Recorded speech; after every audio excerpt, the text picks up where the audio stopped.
Hey, what is up everybody, Blaze for here, and today for you in the video of Black Clover Mobile. Inside today's video, guys, we are doing a whole build concept of our man Licht. Now, on the global scene, this character is going to be dropping along with Raya, so we're going to have, of course, best builds as well talent guides and stuff like that for these characters immediately out. So I'm going to be showing you guys everything that you want to be looking at here.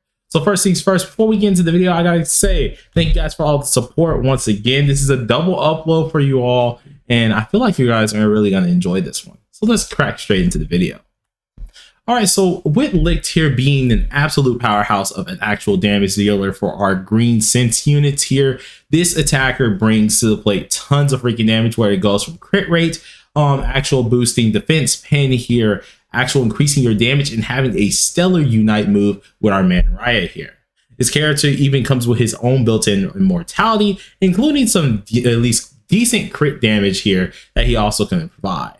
So we're going to be going over everything, of course, that you guys are going to be looking in for that. So first things first, we're going to be going over this character's skills overview. So we're going to go from top down as usual, and then I'll go over the elite skills priority next. So of course, looking forward to that.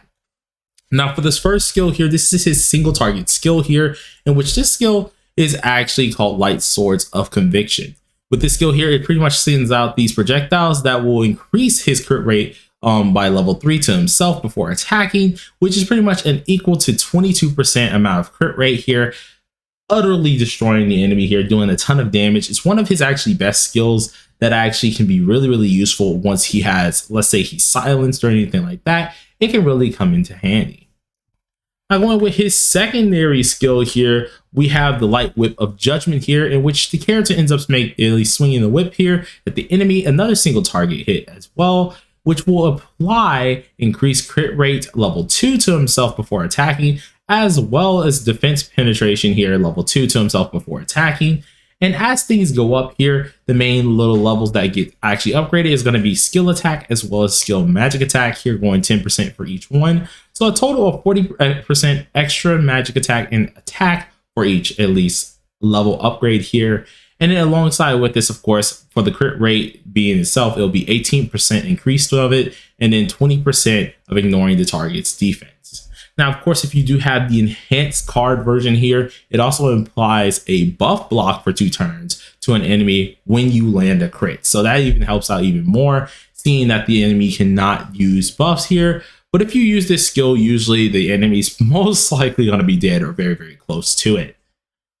Now going on into his third skill here, we have the Ray of Divine Punishment here. Now, Ray of Divine Punishment is one skill that's actually kind of like a wipe, especially once you get it up here. It's an AoE ultimate here that increases his crit rate by level 3 to himself, which is 22% extra crit rate here. Going up with every last level here from 2 to 5 automatically gives you 40% extra skill attack and 40% extra magic attack, leaving some interesting hit points here. Definitely does a lot to the enemy here. So the more magic attack you have stacked on this person, the better he will end up doing here, especially when you can at least land your crits and make sure you can get that nice wipe. Now with his combined attack, it's pretty dang decent as well here. We go ahead and just look at the basic combined attack. Of course, he applies 30% of increased damage to himself before attacking an enemy if they are taking continuous damage. This ends up going up from 2 and 4 is 20% attack and 20% magic attack. But if you also get it to level 5 as well, you end up getting the extra 20% increased damage as well, being 10% from 3 and 10% from 5. So it's pretty dang decent to have that up. But what's the thing that we really want to pay attention to is actually the Raya ultimate here. Now, this is the thing that a lot of you global players are going to be paying attention to. I was just reading this one, by the way. Sorry, I didn't switch that. But the thing that a lot of global players are going to be reading is going to be this one here for Raya. Now, this is probably one of the most overpowered joint ultimates that we have currently, in which Licht and Raya themselves here will apply a defense pin level 2 to themselves and the partner before attacking, which ignores the enemy's defense by 20%. And then this upgrades their skills by 5% for both attack and magic attack. Seeing they're both built off a little bit of both, this is actually very deadly. This character is absolutely amazing in that aspect when it does come down to this. But what we really want to know is pretty much the process of which ones you would go up and actually do first. Now, seeing with this character himself, you're going to mainly be using the chain attack. I would say prioritize the chain attack and then prioritize his skill 2, mainly because the skill 2 is actually really powerful. So you can actually interchange either one of these here. If you just want something for Licht himself, I would definitely stay skill 2 first, then focus on his joint skill with Raya, because you definitely want to have that multiplier up, especially when you're using the ultimate, and then immediately go for the skill 1. And lastly, the ultimate skill. The ultimate skill is really good. The only issue is, like, let's say you get silenced with this character here, and you're not going to be able to use it. Of course, you'll only be able to use your chain ultimate, and you'll only be able to use your skill 1. Plus, a lot of the time, you're not really going to be using his ultimate regularly. You're going to be using Raya with him, so it wouldn't make sense to really put this on the high priority list here, which is why I put skill 1 in front of it. Now, going along with our next thing for this character is pretty much how to use this character. And I would definitely say the best way to use him is always take advantage of using that skill 1 here and then going ahead and doing whatever you want to do. But if you're using primarily for PvP, you go first, that is, you immediately want to use the Raya's ultimate here, getting that nice damage, pretty much either causing a wipe off bat or either just dealing some nice damage. And then from there, you would like to either use the skill 2 or the skill 1. I would advise skill 2 because that's an easy kill confirm, especially seeing that you can apply a buff block as well. So if you don't kill, that buff block is going to be there. But if you do happen to kill, of course, it's going to be absolutely amazing. And you can pretty much interchange with both of these characters. The character himself is pretty dang interesting. He gets a lot of things done pretty dang well as well. So you guys should really have a fun time using him. So, for example, this is how it's going to look. If anything, you will use the ultimate first to make sure you're getting that extra increased damage off. After that, of course, you would end up taking out this, dealing some nice damage here, of course. Now, we can't really actually see the actual damage because they have them at level 1, but you end up having yourself some nice damage there, applying a buff block as well on the enemy. And then you have your other skill here, which is your skill 1, in which technically hits 4 times. So that's 4 different damage markers on the opponent here, being able to hit massive numbers. So be sure to definitely get that up. Now, when it comes down to this character's dupes here, this is actually one of the few things that I like to do, and which is absolutely amazing here. You get yourself at least a decent bit of CC for each one, going from 340, 1,340, then 340 again, 415, getting you that extra crit damage that you do want to get, and then immediately 1,415 for at least their 5-star. Now I'm coming close again to 5-star, which is actually amazing here, in which all this ends up doing, this applies the 20% crit damage. So with the first skill here, you only get the 10% crit damage, but with having it 5-star, you end up getting yourself 20% extra crit damage, which is actually amazing. So be sure to get this if you possibly can. It will definitely make him a powerhouse in the long run.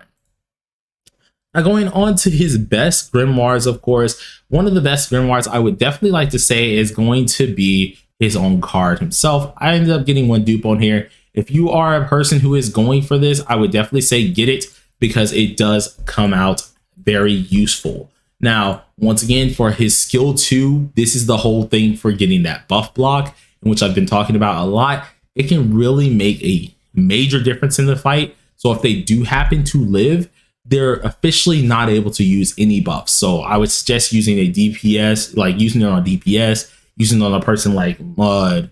You would make sure they can't get any buffs on them. So any type of tanker who needs other buffs, make sure they can have that. So being able to cause this buff block is very, very helpful.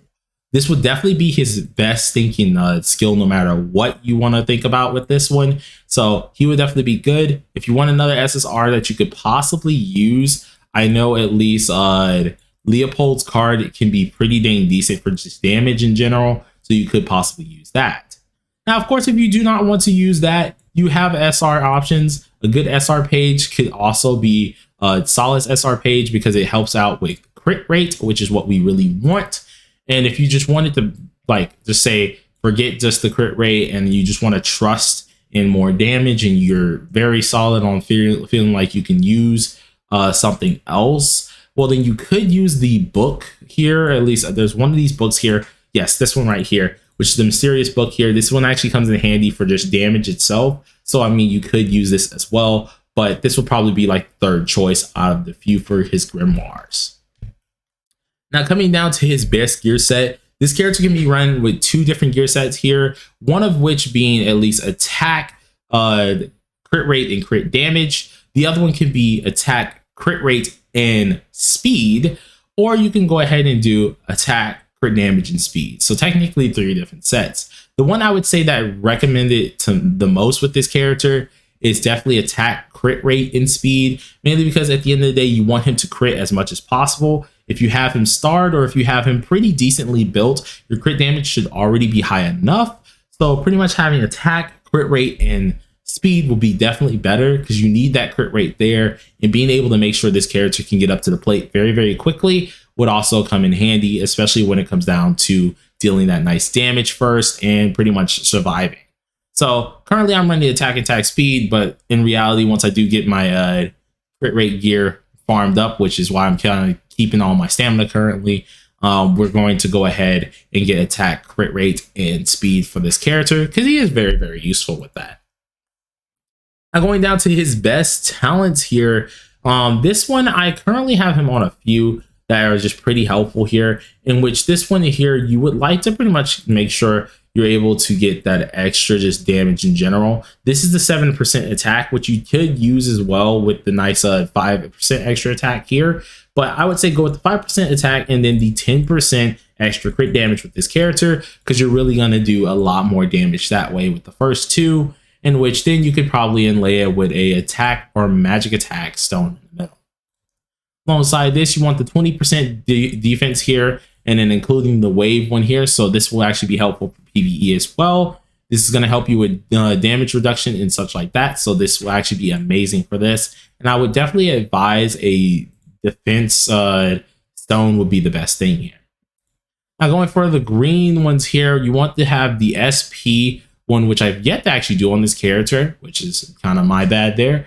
But you would like the SP one, and then you would like to have this one for HP recovery, just in case this character does come close to dying and stuff like that. You really want to make sure you're able to get that health back in order to at least make sure you don't waste your passive. And pairing him with Mimosa can absolutely be amazing, since if he does die and he gets resurrected, not only will this come in handy for having your HP recover a little bit back, but as well, he'll get his passive back if being ran with Mimosa. So surely do know that. All in all, with this character being stated here, he is an absolute top tier unit, definitely belongs in the S tier type of deal here, amazing for PvE and PvP, and he shines thoroughly even more with Raya himself. So in the next one, guys, for one of these here, we're going to be doing Raya's whole lookout in tomorrow's thing here, so look out for that here. If you're going to summon for Licht here, I say good luck. He's an absolute unit here, and he definitely makes his way in the meta very, very soon. So look forward to that. Hope you guys enjoyed the video. If you did, smash that like button with your forehead and consider subscribing if you are new. I do daily videos. Until next time, everybody, peace.